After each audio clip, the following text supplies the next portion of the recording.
Hey guys, thanks for joining me. And if you like what you see, please subscribe. Hello peoples, welcome to Sharp Ends. Today I want to share with you a quick little review of this Eclipse by Hinderer. This came in Magnacut and was recently dropped by DLT. This is my very first Hinderer knife.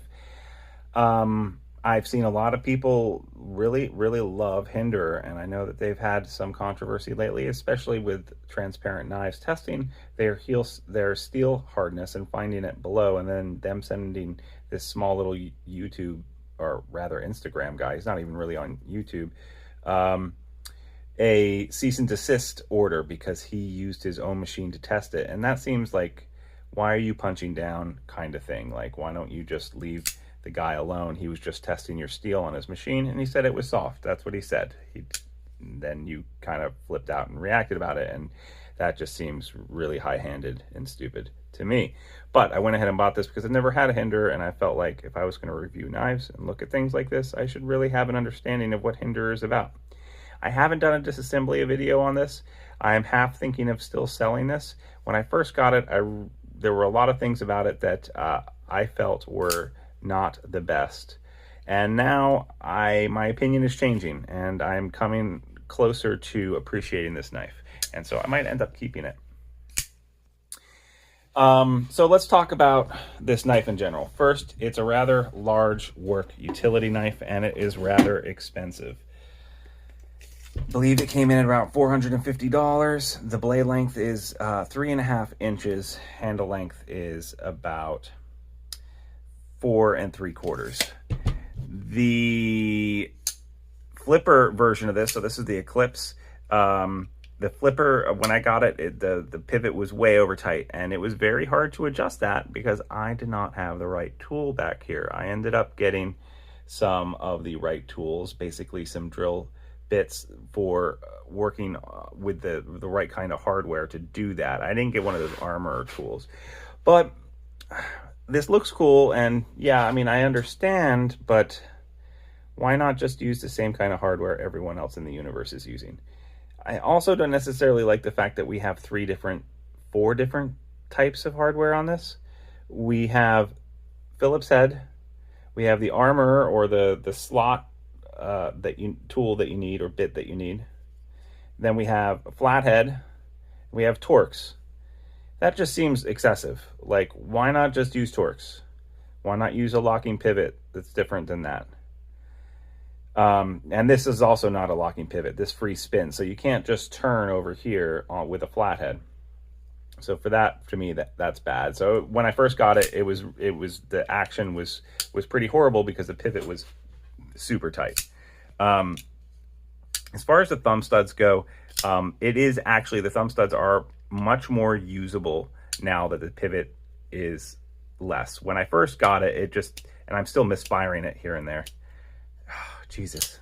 You know, basically this is a flipper, and I'm not sure why they've gone ahead and include thumb studs. You can four-finger it easier than you can open it with your thumb. You know, doing it like that with your middle finger and doing the Spidey flick, much easier. The way that they've built the frame lock is very good. I like it a lot. It feels really good, really strong. I like how they have the opening prevention right here, and it fits underneath the clip.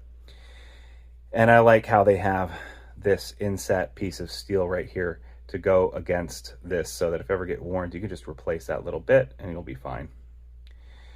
The way this is only right hand carry, tip up or tip down, and so it came tip down, so this was reversed, and it has this little inset right here, which is not flush, it's proud, which gives it a more rugged look. So I think a lot of the choices that I'm finding a hard time appreciating is for not necessarily utilitarian use, but for giving it a certain rugged macho look. And I will admit that this feels nice in the hand.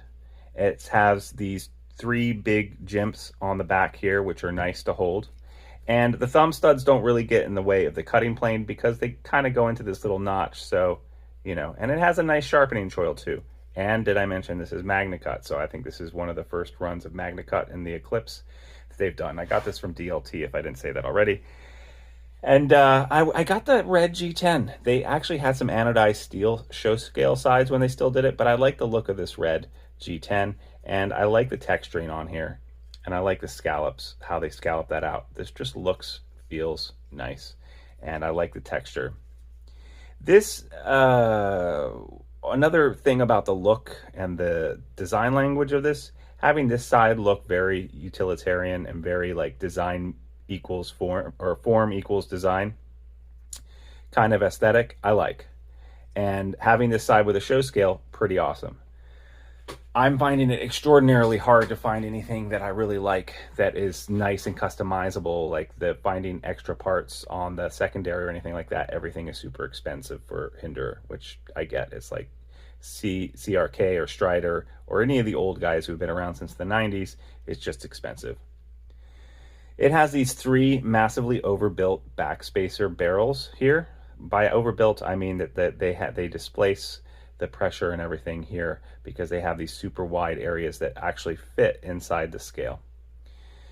That's going to make it very rigid and very tough. This knife is tough, and it's meant for some abuse. It looks like it's meant for abuse, and it's built for it, and that is cool. The flipping action itself, now that I've adjusted it some, is absolutely fine. It's not the best. I think for me, the best flipping action of a knife, I mean, there's lots of knives that have different kinds of flipping action. Like if you look at this Chavez 229, the kickstop, this has just such a, it's an overbuilt knife too, right? We can all agree this is an overbuilt heavy knife. But that kickstop action feels really nice and cool in the hand. And also it doesn't have a little tab down here, right? Because the kickstop comes up here. Whereas here, you've got this flipper, and it's down here, and it's big and it's massive, and it acts as a protection for your finger. So if something were to slide off that you were cutting or whatever, it's not going to come, and this will provide you with a minimal amount of protection. Has a nice wide sharpening choil, so the blade will last a long time through a lot of different sharpenings. I do like how they've laser etched this horse, the horse head for Hinderer knives, their symbol. That's fine. I don't like how they put USA Magnacut here with what looks like just a black ink stamp. I feel like they should have just, I mean, maybe it's laser etched, but it just feels a lot cheaper, a lot less done than this laser etching back here. This is a work finish on the knife, which is fine. I don't mind that. It's going to take abuse and, you really won't see snail trails on this after a while. And it's got this nice little symbol down here on the flipper tab. The jimping on the flipper tab itself isn't overly aggressive, seems fine. So yeah, what's excellent about this knife?